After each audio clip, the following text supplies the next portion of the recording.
Bonjour à tous. Aujourd'hui, j'aimerais vous présenter une pièce assez unique dans le militaria. Il s'agit du poncho abri de l'armée belge, version 1956. Alors à tout de suite. Donc commençons avec quelques détails techniques intéressants. Premièrement, c'est une pièce qui est asymétrique, donc comme un losange.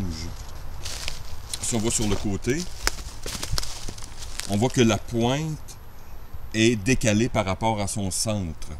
Nous retrouvons bien sûr des ouvertures pour les bras de chaque côté et des points d'ancrage ici par boutonnage. Donc voilà. Et des œillets principales que l'on retrouve dans chacun des coins. Donc les œillets se retrouvent vers le haut ou vers au niveau des épaules, puisqu'il s'agit bien sûr d'un abri et d'un poncho. L'approche a été intéressante pour les Belges à cette époque, puisqu'ils ont intégré, ils ont créé la poche de transport qui est en fin de compte aussi la capuche qui se boutonne. Vous allez voir tantôt, je vais faire les deux, les deux choses différentes, donc l'abri et la version poncho. Donc ça crée une poche de transport très intéressante avec des attaches pour vos harnais de combat. Ici, j'étais très chanceux. Il ne me manque qu'un seul bouton. Je vais réparer bien sûr et éventuellement remettre ça en neuf. Mais j'étais très chanceux. Lors de mon dernier voyage dans le Labrador, je suis arrêté dans un surplus une première fois et cette pièce d'équipement n'était pas là. Et quand je suis revenu quelques jours plus tard, elle a apparu. C'est un camouflage et c'est une pièce d'équipement rare sur le marché. Donc, j'étais vraiment très chanceux. Aussi des détails sur le camouflage, qui était une variante à l'époque du Denison anglais. Et ils ont introduit un camouflage propre aux Belges, ben propre, qui est quand même assez proche, mais qui était unique en 1952, qu'ils ont appelé Sphère et Lune. Un peu étrange. Certains l'appellent aussi Congo. Je ne sais pas s'il y a un terme très spécifique de ce camouflage-là, mais au niveau du militaria, on le retrouve souvent sur deux termes anglais. Donc Moon and Balls et le camouflage Congo. Donc ici, c'est une version 1956 qui est assez intéressante. Je ne sais pas si on voit qu'il y a du chevauchement. Pardon. Il y a du chevauchement qui crée une espèce de brun noir très foncé. Des coups de pinceau, d'où le nom aussi de ce type de camouflage qu'on appelle brush stroke ou coup de pinceau.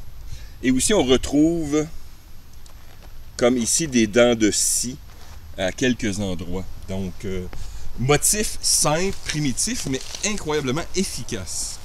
Maintenant, détaillons la poche de transport capuche.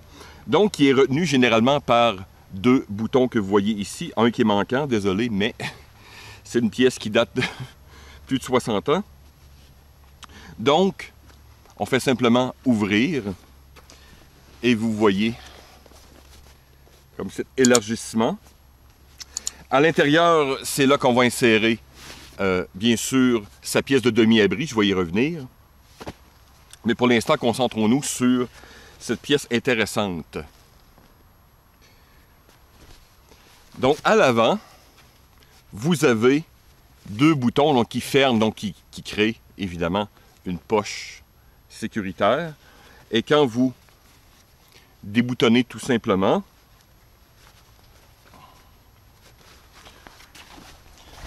vous avez une capuche. À l'intérieur, vous avez des cordons de serrage. Donc à l'horizontale et pour le pourtour, pour des ajustements. Donc vraiment très intéressant. Vous allez voir tantôt, je vais la mettre et c'est vraiment très charmant. Généralement, cet abri viendrait avec une autre poche qui contiendrait les piquets et les poteaux. Donc tout ce que j'ai pu trouver qui s'y rapproche sont des poteaux en bois typiques de l'époque, donc ceux-ci de l'armée américaine 1951. Donc, sont très similaires à ceux qui venaient avec cette tente. Je vous montrerai une image, par exemple, pour vous montrer la poche qui va avec. Mais pour l'instant, je vais essayer de le monter le plus près possible au niveau historique. Évidemment, je n'ai pas les piquets non plus d'origine, donc j'ai fait un mix. Mais enfin, vous allez avoir une très bonne idée. C'est aussi la première fois que je monte cette tente avec les deux sections. Donc, ça se peut qu'on ait quelques surprises aussi ou que je fasse quelques erreurs.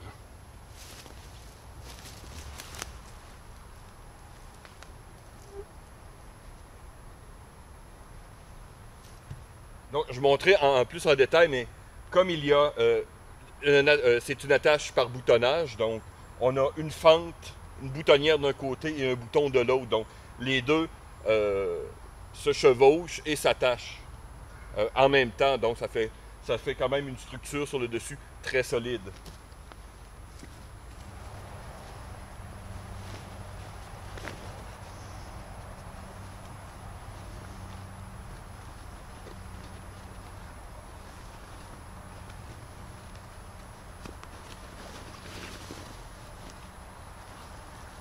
Le coin est un peu particulier. J'ai les deux œillets ici, mais on arrive avec un angle, donc...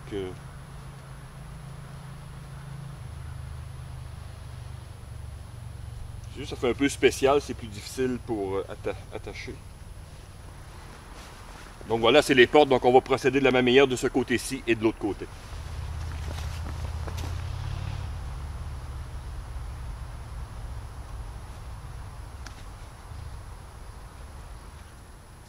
Et voilà, tout le boutonnage est fait. Maintenant, on va placer les poteaux et essayer de donner une forme à cette chose. Ici, pour les attaches, les Belges ont fait quelque chose d'un peu différent. On retrouve deux petits œillets, mais avec une corde. Donc, je ne sais pas si c'est mieux ou pas, mais c'est très intéressant.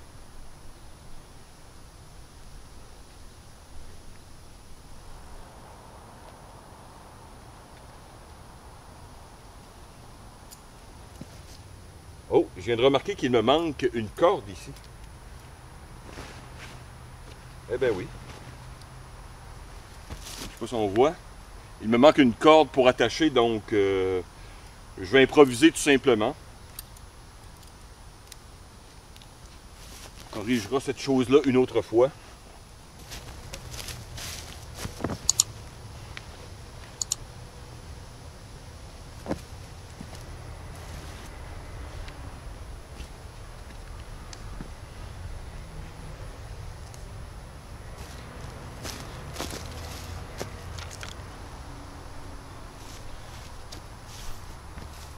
Bon, je vais essayer de vérifier, voir si mes poteaux seraient peut-être trop hauts ou hautes, ou il y a peut-être une autre manière plus simple de l'ajuster, donc je vais vérifier, faire quelques tests encore. Comme je vous dis, il y a beaucoup d'improvisation, mais bon, on va y arriver. Donc voilà, le truc était en fin de compte de mettre les poteaux, donc planter un côté avant, mettre les poteaux et de terminer avec un autre côté. Donc comme on voit, mes piquets, mes poteaux par exemple, américains fonctionnent très bien. Et malgré qu'il me manque une corde ici et je crois dans un des bouts, ce qui n'est pas vraiment très grave. Ici, voilà, donc il manque. Ça ne cause aucun problème. Donc, voilà cet abri dans toute sa gloire. Nice. Maintenant, la question est-ce qu'on peut vivre dans ce boui-boui? Donc, la porte, évidemment, peut s'ouvrir une section ou deux à la fois selon. D'un point de vue tactique, c'est plus intéressant ici. On voit mon poteau intérieur. Et pour l'occasion, j'ai amené mon petit matelas de l'armée allemande. Toujours très pratique. Donc, évidemment, les poteaux à l'intérieur vont nuisent un peu pour une raison évidente. Donc, c'est fait pour deux soldats. Donc, enfin, pour l'instant, je vais me mettre comme en angle. Donc, sur le long, comme en angle, aucun problème. Puisque vous savez, je mesure 1,88 m. Donc, je vois mal deux personnes de 6 pieds donc 1,85 m, cohabiter dans ce type d'abri, mais pour une personne et ses équipements, sûrement.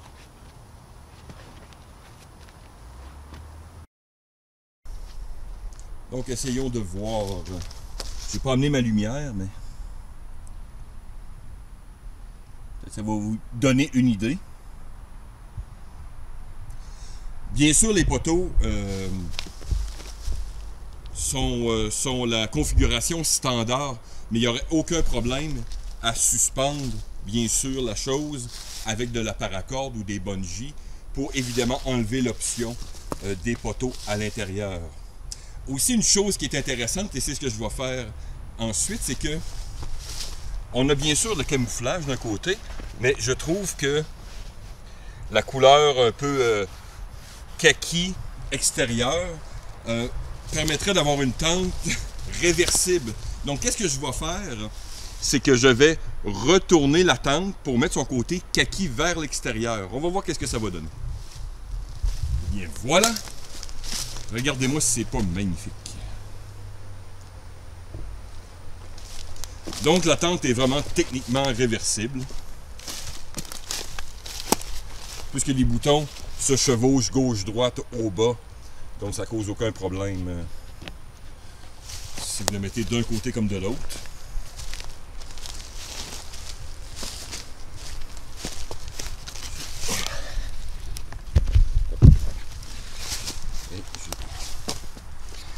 Laisser la porte, et bien voilà.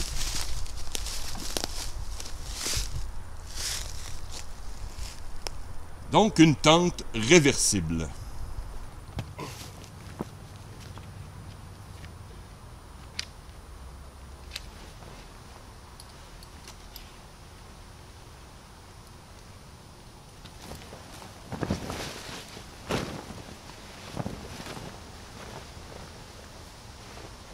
Avec ce type de bouton, le déboutonnage est assez aisé.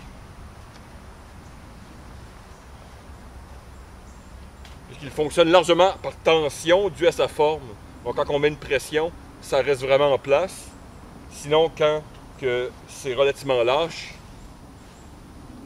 les boutons s'enlèvent, comme vous voyez, assez aisément. Un peu comme des boutons pression. Bon, maintenant, passons à la version poncho. Donc maintenant, passons à la deuxième utilité de cette pièce d'équipement. Pièce d'équipement qui vient en deux morceaux. Donc, la capuche que je vous ai présentée en début de vidéo et la pièce principale, bien sûr. Donc, on va mettre ça de côté. Donc, la cape, si on peut se permettre. OK, le haut, ce sont les deux œillets. Donc, de cette manière. Et je vais vous montrer à la caméra. Donc, le haut contient un cordon de chaque côté. Donc, cordon de serrage. Donc, je ne connais pas la procédure exacte, s'il faut serrer avant ou attacher. Mais bon, comme le mode abri, on attache. Donc, l'œillet, vous arriverez à peu près au niveau, comprenez-vous, du sternum ou autre. Je pense que c'est mieux de l'attacher avant. Je vais faire simplement une attache simple pour l'instant, mais on peut, comme l'abri, attacher, sécuriser avec les deux boutons boutonnières. Bon. Donc, les deux ouvertures pour les bras sont sécurisées à l'intérieur par le même type de bouton. Donc, hop.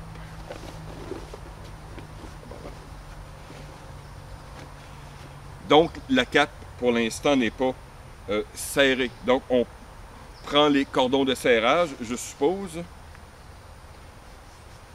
Et on tire. Voilà la version cap autour de la tête. Donc la pièce d'équipement peut bien sûr être portée de cette manière. Donc si vous avez un casque de combat ou un boonie hat, c'est peut-être une chose uniquement que vous voulez. Mais vous avez l'option maintenant utiliser la capuche. Donc, encore ici, très simple. Voilà. Et vous avez des trous de boutonnière qui doivent aller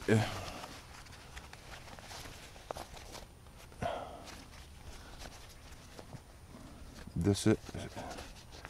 C'est ce que j'en ai déduit. Il n'y a pas vraiment de manuel où il y a très peu d'informations disponibles. Donc, il faut tout déduire. Donc voilà, je vais attacher ça et je vous reviens. Bon, voilà. Après avoir farfouiné un peu, donc vous avez 4 boutonnières, donc qui s'attachent avec 4 boutons autour de la tête. Donc, il donne ce petit look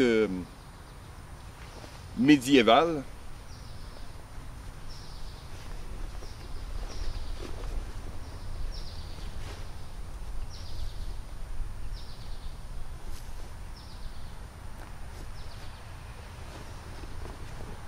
Et on peut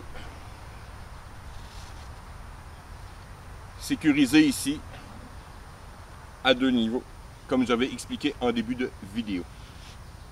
Au niveau du cou. Donc voilà.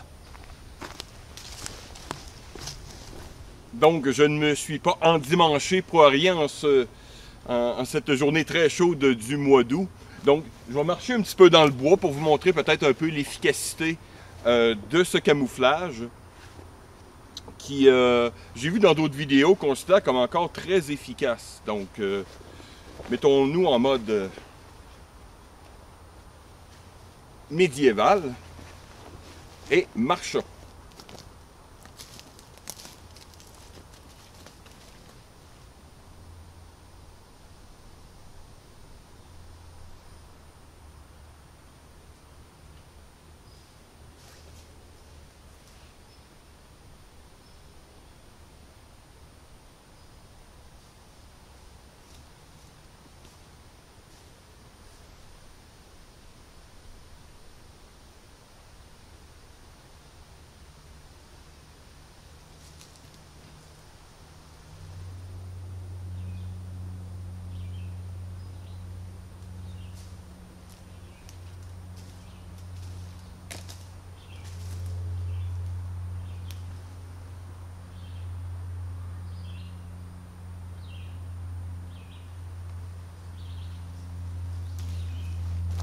Alors voilà pour cette petite vidéo sur cette pièce d'équipement fort intéressante. J'espère que vous avez trouvé la chose intéressante et on se dit à la prochaine.